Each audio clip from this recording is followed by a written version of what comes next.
ஹாய்ப்பா! எல்லாரும் எப்படி இருக்கீங்க? நான் நல்லா இருக்கேன். ரொம்ப நாள் ஆச்சு வீடியோ போட்டு. ஏன்னா கடையில வேலை அது இதுன்னு சொல்லி ரொம்ப பிஸி ஆயாச்சு. அன்னைக்கு இது ஏற்கனவே நான் இந்த இது போட்டிருப்பேன். நான் அந்த மாரி தேயிலை தோட்டத்துக்கு போய் ஷூட் பண்ணியிருந்தேன் அப்படின்னு சொல்லிட்டு.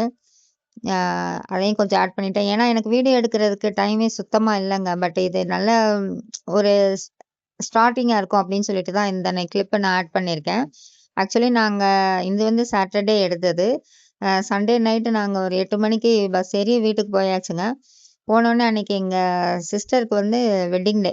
ஸோ அவங்க எங்களுக்கு ட்ரீட் குடுத்தாங்க. என்னன்னா, "படத்துக்கு கூட்டிட்டு போறேன்" அப்படின்னு சொல்லியிருந்தாங்க. நாங்க கரெக்ட்டா 9 மணிக்கு வீட்டுக்கு போய் ரீச் ஆனோம். போய் எங்களுக்கு ட்ரெஸ் சேஞ்ச் பண்ணிட்டு போறதுக்கு கரெக்ட்டா இருந்துச்சு.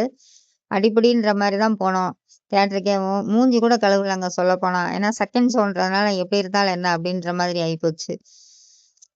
இன்னொன்னு என்னன்னா, அந்த வீடியோ கன்டினியூவா போடுறதுக்கும் ஒரு மாரி இருக்குங்க. ஏன்னா நெறைய மானிட்டைசேஷனுக்கு வந்து நெறைய இதெல்லாம் குடுத்துட்டாங்க.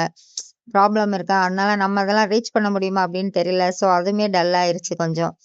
அ என்ன பண்றதுன்னு தெரியல. ரொம்ப டென்ஷனாவே இருந்துச்சு. சரி போகட்டும். நம்மளால முடிஞ்சத பண்ணுவோம் அப்படின்ற மாரி ஆயிருச்சு இன்னைக்கு.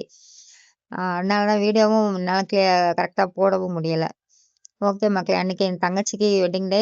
ஆ நான் ரொம்ப தேங்க்ஸ் சொல்றேன். நீங்க நீங்க ரொம்ப சந்தோஷமா வச்சுக்கிட்டாங்க. ஏ டூ இசட் எல்லாமே அவங்க தான் பார்த்துக்கிட்டாங்க. ஸ்நாக்ஸ்லேருந்து எல்லாமேவும். ஓகேப்பா. இந்த வீடியோ அவ்வளோதான். சும்மா ஒரு ஜஸ்ட் அப்படின்ற மாரி ஒரு வீடியோ. பிடிச்சிருந்தா லைக் பண்ணுங்க. தேங்க்ஸ் ஃபார் வாட்சிங்.